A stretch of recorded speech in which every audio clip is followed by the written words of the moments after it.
It's day 3 of the Laser North Americans, and the Seabreeze is back. Hi, I'm Ashley Love from T2P TV. The Radial fleet has now been divided into gold and silver fleet, and some clear leaders are starting to shake out. Henrik Luczynski and Christopher Barnard still hold the lead in the 4.7 and the full rig, respectively. And it will be interesting to watch the Marshall brothers finally face head-to-head on the same starting line.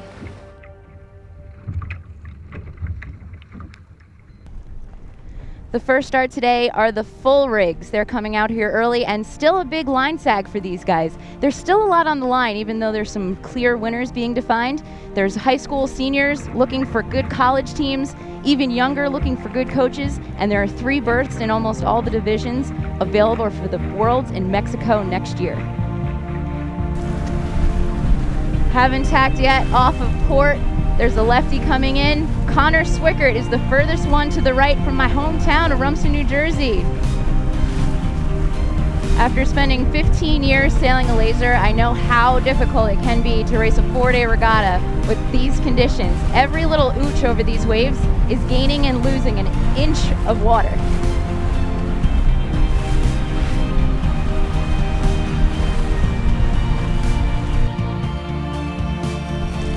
Near the top mark for the full rigs, Christopher Barnard has been protecting the left the entire way up, but he's got to watch out. Greg Martinez is close on his heels, about to cross behind.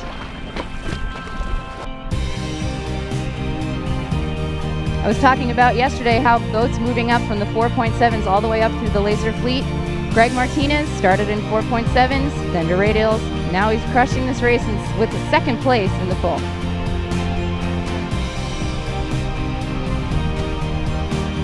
Everett McLaughlin is in 3rd place overall for this race and in the regatta.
Robert Davies is making his way into 2nd place. He is 38th in the world, and he won Laser Nationals last week, so he's got a lot to live up to.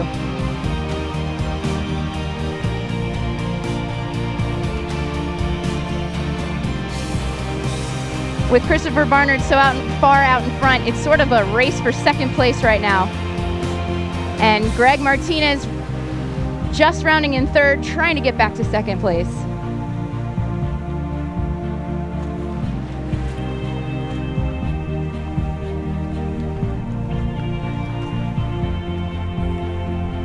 In laser sailing, you're your own helmsman, your own trimmer, your own crew, your own pit, your own tactician. So choosing a gate down here all lands on you. It's a big decision.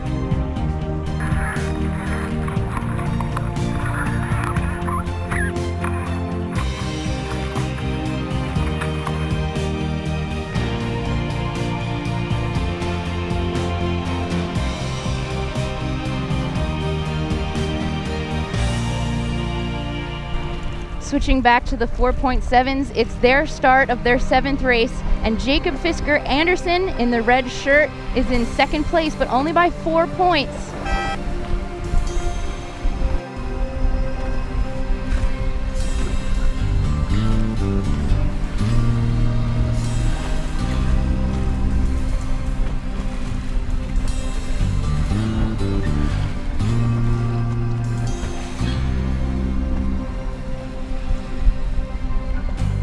I'm going to need to find a cop to borrow a radar gun from, because I want to know how fast these boats are going. On these reaches, they're almost going the same speed as the wind. Christopher Barnard, first still.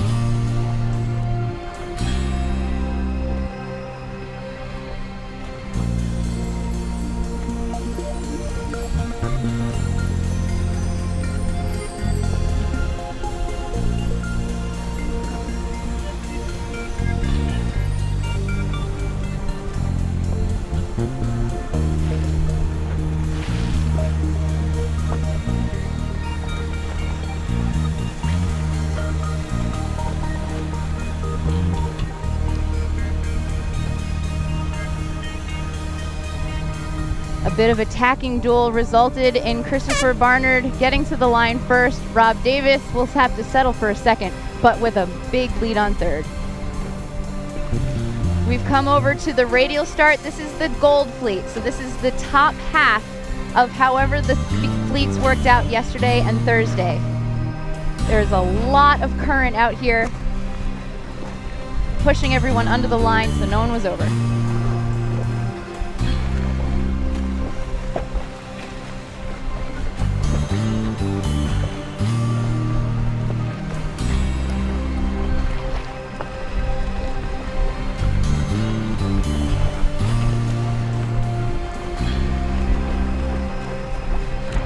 We're in the blue fleet start now, and you've got to make reservations early for the boat. We're still at 2 minutes, and there's going to be quite a pack up. You can see it clearly here again, the current shoving everyone well below the mark. There they go.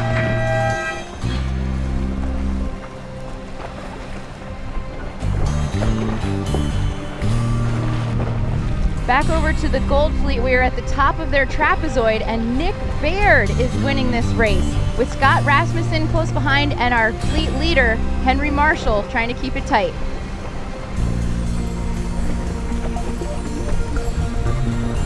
Gotta watch out for current around all these marks. Ooh, that was a close one. Watch out for that boom tip.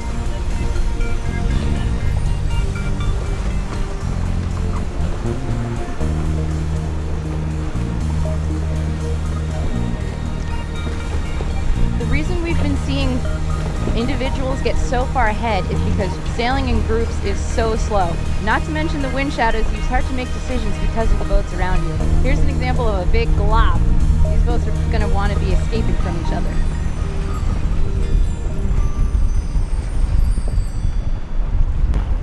Carson Pierce from Surf City Yacht Club, New Jersey is the first one around for the Silver Fleet.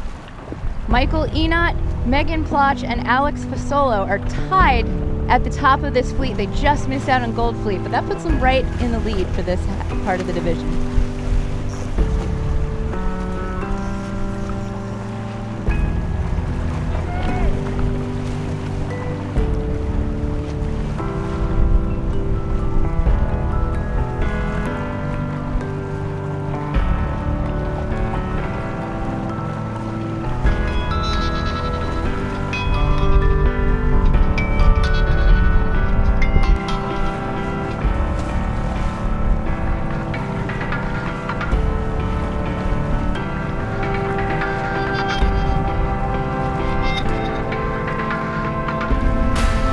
Back over on the Gold Fleet, they are on their second upwind.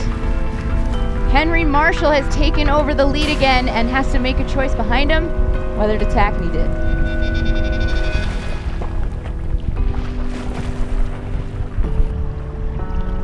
Henry Marshall has done a fantastic job choosing who to cover when. Nick Baird has lost the lead, but still in contention.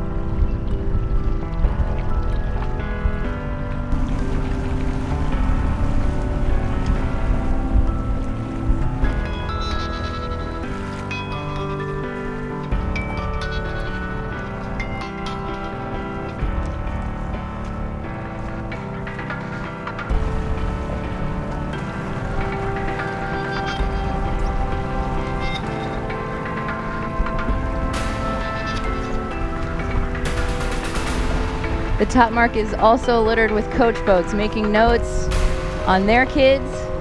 Everyone here is trying to catch their eye to get better and better at sailing.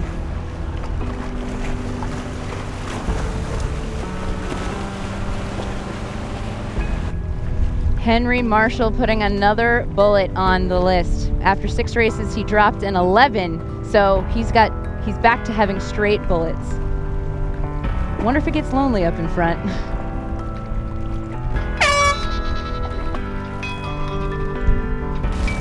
Nick Baird tried as best he could to get out from under his coverage, but he'll settle for second. And Scott Rasmussen will finish in third. Carson Pierce is still leading the Silver Fleet. We found out why he's in the Silver Fleet. He's actually a great finisher, but he didn't race yesterday, so that hurt his scores.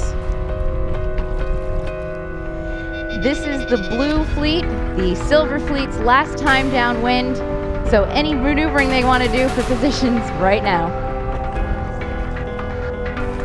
Carson Pierce will post this bullet for himself, but he is by no means in the clear for doing well in silver fleet. He still has 40 points to make up for that missing day.